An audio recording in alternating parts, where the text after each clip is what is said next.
Hey there, I'm Lily. Let me tell you about the moment my life flipped upside down. It was a quiet Sunday afternoon in our small suburban neighborhood. Angela and Andrew, who lived just a couple of doors down, seemed like the perfect couple, happy, settled, the picture of domestic bliss. But under the surface, there was a storm brewing, one I couldn't quite understand. Angela, in particular, always had this underlying tension around her, especially when it came to me. I couldn't pinpoint why, but I could feel it simmering. One day, I walked over to their house, cradling my newborn in my arms, excited to share my joy. I naively thought the baby would bring us closer. "Hey, Angela, look who's here. Isn't he just adorable?" I smiled, beaming with pride. Angela forced a smile back, but her eyes revealed something darker. "He's lovely, Lily. Congratulations."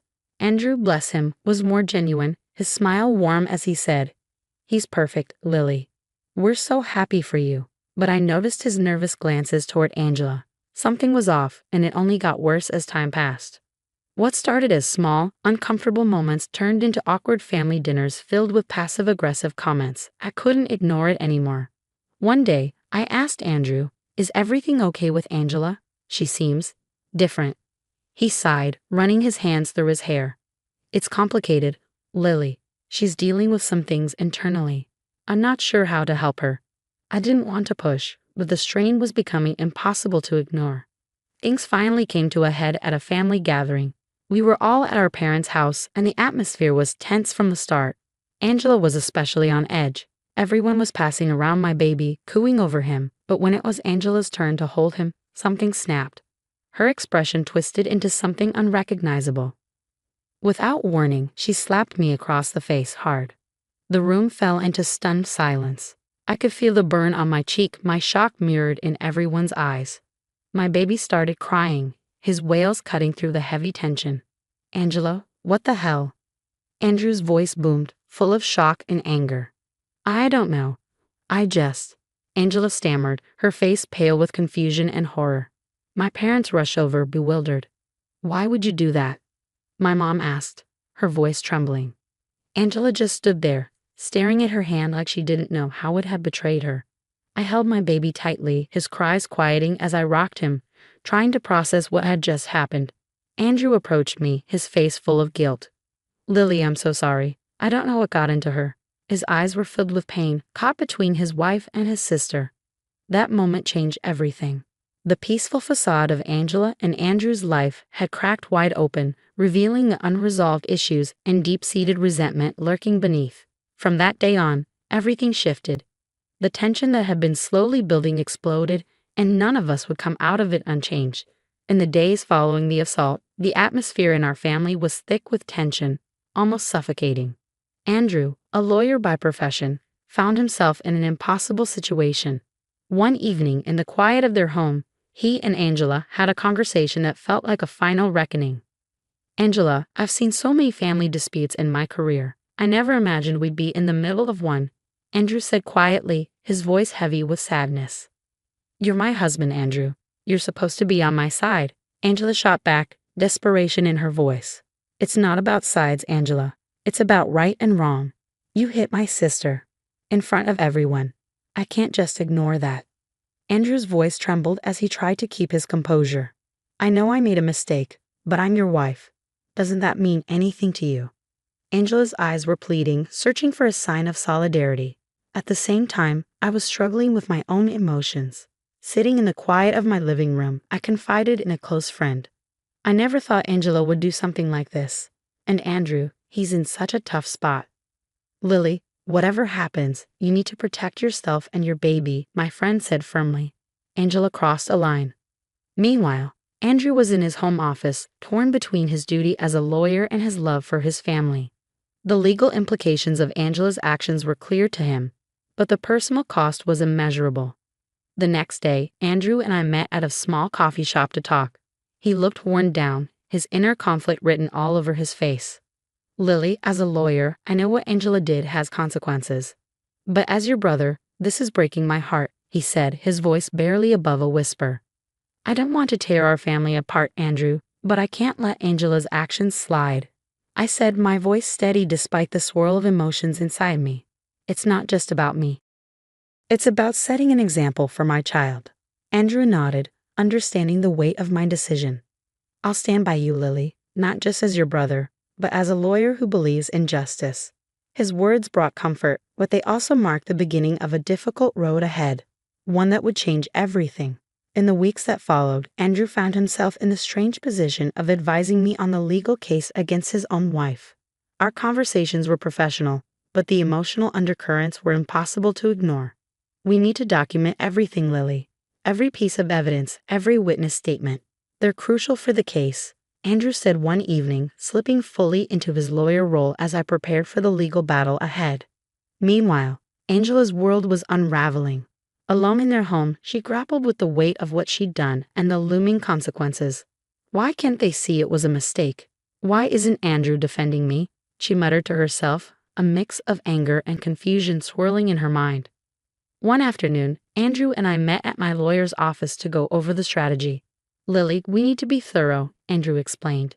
Every detail, every moment of that day needs to be accounted for. I know, Andrew, I said, a lump forming in my throat. It's just so hard to relive it over and over. He reached over, his voice softening. I'm here for you, Lily. We'll get through this together. As Andrew tried to juggle his roles as my brother and Angela's husband, Angela herself was struggling. In a rare moment of vulnerability, she confided in a friend over the phone. I never meant to hurt anyone, she said, her voice cracking. It just happened, and now, Andrew's against me, everyone's against me. You made a big mistake, Angela, but you need to face it. Maybe if you own up to it, people will start to understand, her friend suggested gently. As the legal case moved forward, the emotional toll was heavy. During a family dinner, our parents tried to offer their perspective. Lily, we know this is difficult, but you're doing the right thing, my father said firmly, his voice full of compassion. Angela needs to be held accountable. I just wish it didn't have to be like this, I replied, the guilt and conflict gnawing at me.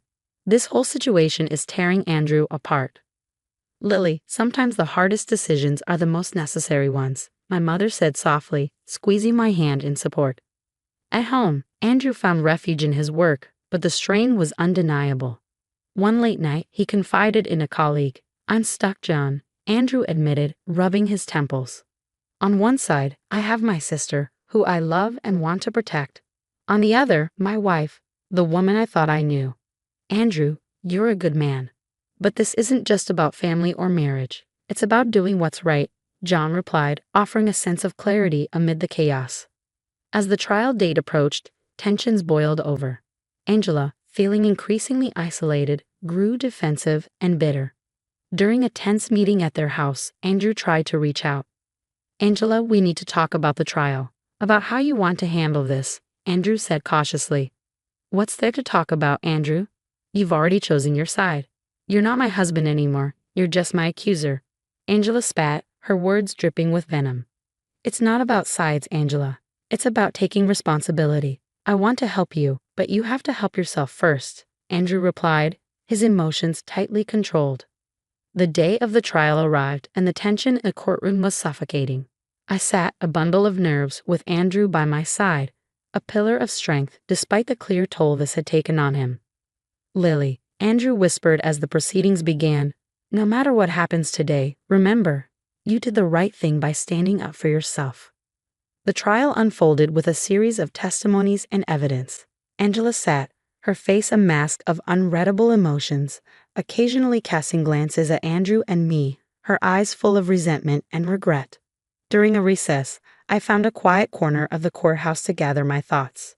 It was all too much, too heavy. I was lost in my thoughts when a familiar voice broke through.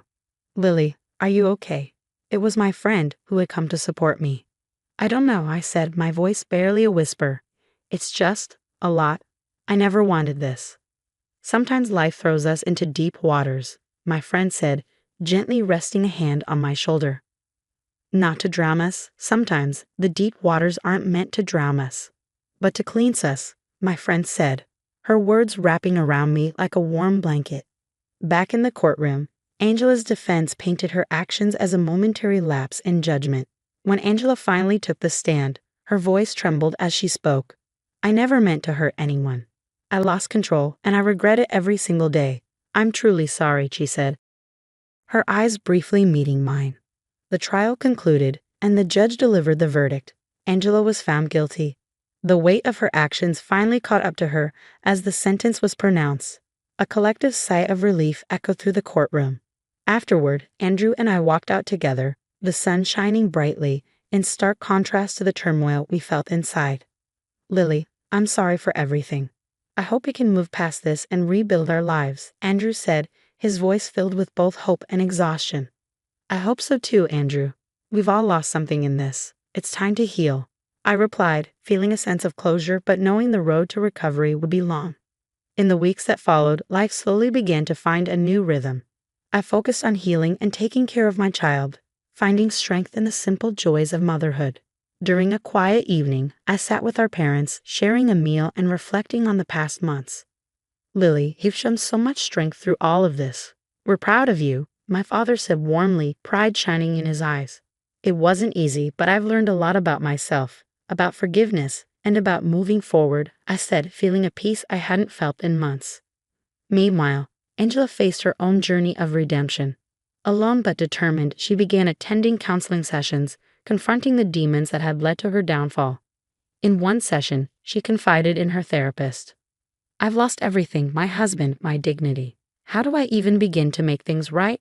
Angela asked, her voice heavy with regret. "It starts with forgiving yourself. Acknowledge your mistakes, learn from them, and then you can start to rebuild," her therapist replied, offering her a glimmer of hope. As the seasons changed, so did the chapters of our lives. I found joy in my role as a mother, witnessing my child's innocent growth. One sunny afternoon, as we played in the park, Andrew approached us, his steps hesitant but sure. "Lily, it's really good to see you," Andrew said, his eyes lighting up at the sight of his nephew. "You too, Andrew. Look, your uncle's here," I said to my little one, who greeted Andrew with a big 2V grin. We sat on a park bench, talking about how life had shifted. "I'm learning to find balance, Lily, to forgive myself and look ahead," Andrew shared, his voice carrying a newfound understanding. We talked about our hopes for the future, about healing and moving forward, a conversation that reflected our resilience and the enduring bond of family. As for Angela, her journey continued on its own course. Sitting with a close friend in her small apartment, she shared her thoughts and fears. "I've lost so much, but in a way, I've also found myself. I'm not the same person I was," Angela admitted, her voice tinged with a new sense of optimism. "It's a new beginning, Angela. You have a chance to rebuild your life, to be better," her friend encouraged. Angela nodded, the prospect of starting fresh both daunting and invigorating. In my world, the focus was on rebuilding and nurturing the life I had. During a family dinner, our parents expressed their thoughts. "Lily, you've come so far. We're so proud of how you've handled everything," my mother said, her eyes brimming with pride. "I just want to give my child the best life possible. To show him that even in the darkest times, there's always a path to the light," I said, my heart full of determination. Meanwhile, Andrew found solace in his work and in helping others. His experience had deepened his understanding of the complexities of human relationships. In a conversation with a colleague, Andrew reflected on his journey. "I've learned a lot about empathy, about the gray areas in life. It's made me a better lawyer, and I hope, a better person," Andrew said, his voice full of reflection. "You've come a long way, Andrew. That's something to be proud of," his colleague replied, acknowledging Andrew's growth. The chapter of our lives marked by turmoil and pain was closing, giving way to new beginnings. Angela was on her path to redemption, learning to live with her actions and striving to be better. Andrew and I, bound by the trials we had faced, looked to the future with hope and determination. That night, as I tucked my baby into bed, I reflected on the journey we had all taken, the pain, the lessons, the growth. Our story was one of resilience, of facing the consequences of our actions, and of the enduring power of family and forgiveness. Now, here's a question for you. If you were in Andrew's position, torn between supporting your spouse and standing up for justice for a family member, what would you do? It's a tough choice, balancing loyalty and morality. Share your thoughts in the comments, and if you enjoyed this story, don't forget to hit the like button and subscribe to the channel. Your support means the world and keeps these stories coming.